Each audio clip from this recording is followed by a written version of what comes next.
Oi gente, tô de volta com mais um vídeo nesse canal que eu prometo que eu vou alimentar com mais frequência. Não consegui fazer isso nesta primeira metade do ano, mas agora vem aí, tá? Estou dedicada, comprometida, inclusive aceito sugestões de temas que vocês gostariam que eu trouxesse pra cá. Conto com a ajuda de vocês também assistindo os vídeos, compartilhando, deixando o like, é muito importante, principalmente nesse momento que o canal tá começando, né? É importante vocês fazerem isso para me ajudar a chegar em mais pessoas. Mas hoje então eu quero falar sobre erros que podem acontecer na hora de montar uma cozinha e que podem comprometer muito a funcionalidade dela ali no dia a dia, virar um pesadelo. Então vou falar alguns desses erros para você não cometer na sua cozinha. E lembrando também que se você quiser que eu faça o projeto personalizado para sua casa, para o seu ambiente, é só entrar em contato. Eu vou deixar na descrição aqui todos os links das minhas redes sociais e eu faço projetos à distância para o Brasil inteiro, tá? Mas então vamos começar com o primeiro erro que eu separei aqui para vocês, que tem a ver com os materiais, né, revestimentos que vão ser escolhidos para essa cozinha. Porque assim, gente, aqui no Brasil, principalmente, a gente tem muito essa cultura da cozinha ser um ambiente muito frequentado nas casas, muito utilizado. A gente ainda costuma cozinhar bastante, né?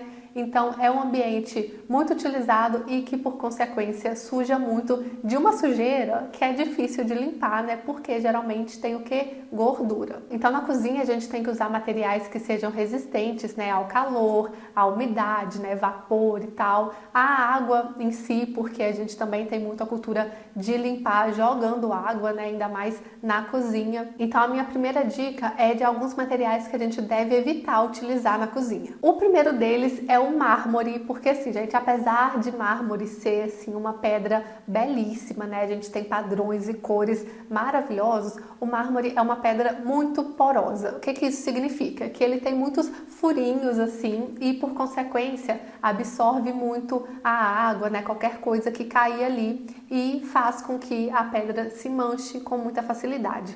Então, até mesmo se na pia, por exemplo, você deixar uma água ali que não secou direito, a própria água, não precisa nem ser um café, um vinho, nada disso. A própria água pode acabar manchando a pedra. Hoje em dia, se a pessoa quiser muito usar o mármore, existem processos, né, ali de impermeabilização e tal, que deixam o mármore menos poroso e, consequentemente, manchando menos, né, com uma resistência maior. Mas esse processo precisa ser feito de uma forma muito correta, muito bem feito para funcionar.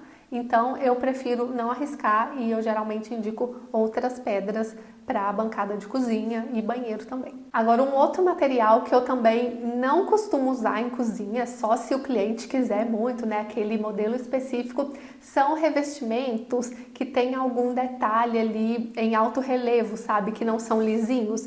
Porque, como eu falei, né, cozinha tem muita gordura, mesmo que você tenha ali um exaustor, enfim, acaba acumulando gordura. E esses revestimentos, justamente por terem esses desenhos aí, esses relevos, acabam acumulando também mais gordura, sendo mais chatinhos para limpar. E aí, gente, tudo que eu vou falar aqui, né, nunca é uma regra 100%, né? Então, se o cliente falar, não, eu quero sim um mármore, eu sou muito cuidadoso, não vou deixar a água empoçar, eu quero arriscar, beleza. Ou então, não, eu quero esse revestimento que tem esse relevo aqui, não tem problema ser mais trabalhoso para limpar? Beleza, a gente usa. Se não vai causar nenhum risco à vida, né, nenhum acidente, nada assim, é só uma questão de gosto e preferência, tudo bem. Mas aqui então são coisas que eu não costumo indicar, né, porque não são muito práticas no dia a dia. Agora, o segundo erro, para mim, é uma regra que tem que ser seguida mesmo, porque já pode causar acidentes, né, algo mais sério, que é a localização, o layout, o posicionamento do fogão ou cooktop ali na cozinha. A gente sabe que os apartamentos, principalmente, né, estão ficando cada dia menores, né? É cada planta que eu pego para fazer projeto, gente, que é assim, um grande desafio,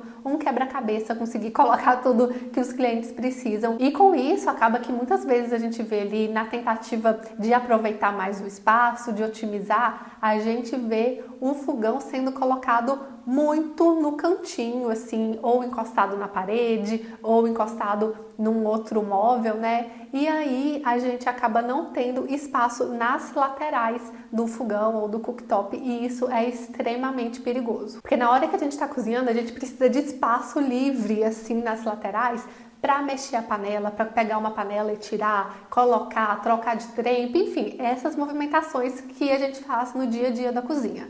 E se o fogão não tem, se ele está muito encostado na lateral ali, com uma parede, um móvel, alguma coisa, não tem espaço, a gente não consegue fazer isso. A gente vai ficar ali assim cozinhando e isso pode causar acidentes e, né, gerar aí queimaduras, enfim. Então nos meus projetos eu gosto de deixar pelo menos 30 centímetros de cada lado do fogão. Eu já acho 30 centímetros pouco, então sempre que possível eu deixo mais.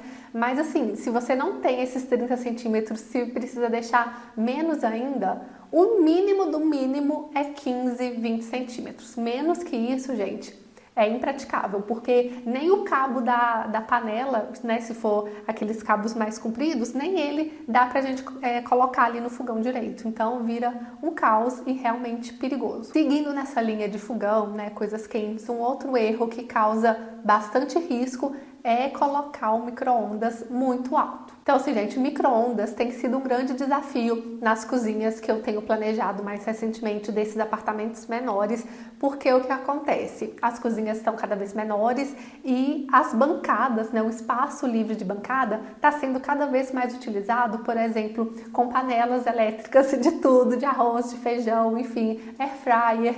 E aí o espaço que seria ideal para colocar o micro-ondas, né, na altura ali de uma bancada mesmo, acaba que já está utilizado e aí o que sobra é realmente colocar ele no armário aéreo ou então na parte inferior, né, no armário mais baixo. E apesar de ser mais seguro, as pessoas ainda não é tão normalizado assim colocar um micro-ondas na parte de baixo. Então, geralmente todo mundo prefere que ele fique na parte de cima, né? E aí que a gente precisa tomar muito cuidado com a altura. Então, a altura ideal para deixar o micro-ondas é ali entre 1,30, 1,50, mas isso também vai variar dependendo da altura das pessoas que vão utilizar a cozinha, né?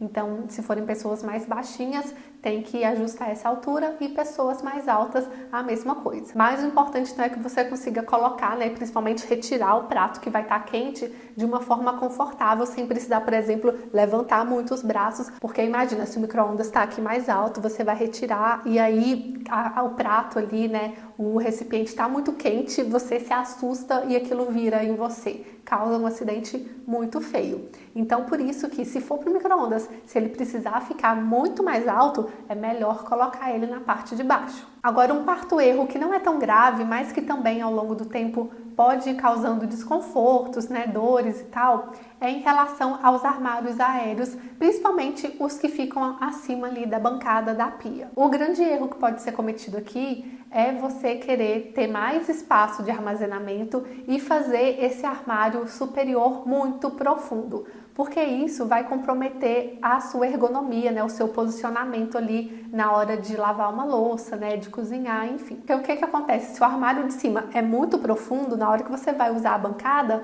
ele vai ficar aqui, ó, colado na sua testa. E isso vai fazer com que ou você vá para trás, você tente se posicionar de uma forma para não ficar muito incomodado com aquela coisa ali colada em você.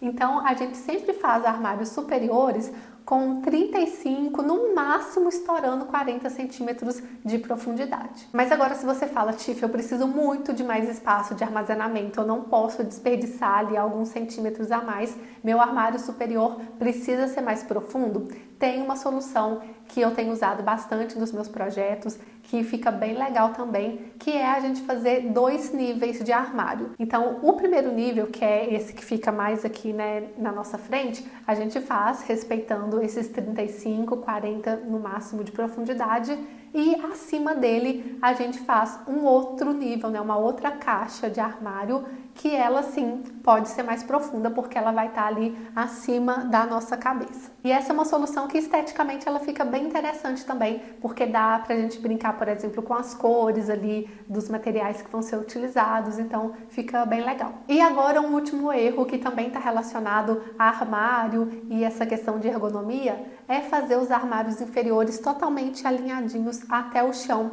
sem ter aquela base que a gente chama de sócolo recuado, né? Que é justamente esse recuo para a gente encaixar os pés. Então, se o seu armário vai ser daquele que é flutuante, que não tem base, tudo certo. Agora, se vai ter a base, é preciso fazer esse recuo que serve, como eu falei, para a gente encaixar os pés na hora de utilizar ali a pia, de lavar a louça e tal, e não ficar com dor na coluna, né? Não causar problemas futuros nesse sentido. E aí essa base, esse recuo, a gente faz geralmente com 10 a 15 centímetros de altura e de profundidade, né, de afastamento ali, uns 10, 12 centímetros também. Bom, gente, então esses são alguns dos principais erros que eu vejo por aí, que eu acho que fazem muita diferença a gente não cometer. Me falem se vocês gostam desse tipo de vídeo, se querem que eu traga mais erros de cozinha ou de outros ambientes também. E aceito, como eu falei, aceito sugestões de outros temas que vocês querem que eu fale por aqui. E se você gostou do vídeo, deixa seu like, se inscreve no canal, toca o sininho das notificações. Beijo e até a próxima!